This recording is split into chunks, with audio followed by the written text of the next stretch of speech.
With the hopes of one day teaching children language and literacy, I must first determine who I am as a literate person and who I aspire to be as a literacy teacher.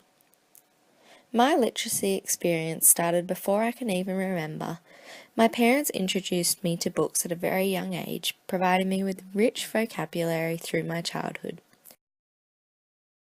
My father read to me every night.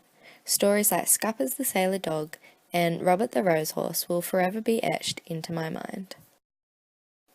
When school began, I learnt to read and storytelling role was switched.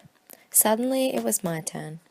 Sounding out words and struggling through a book without gathering any meaning was so frustrating. I quickly became less fond of bedtime stories.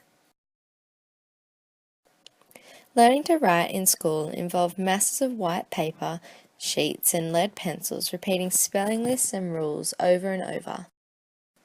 High school was much the same. Pages and pages of blue pen copied straight from an overhead projector.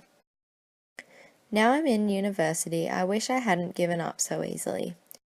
Through EDLL and analysing my own work more thoroughly, I've learnt that all those repetitive lists and rules didn't really work much for me, and that my lack of reading in primary and high school had really hindered my once wide range of terminology.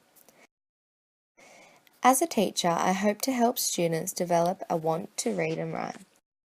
I want students to enjoy reading in their later years of school as much as they did in their early years. I want to provide students with their learning opportunities that contain more than just lists and rules, but skills that can be carried on through their own literate experience.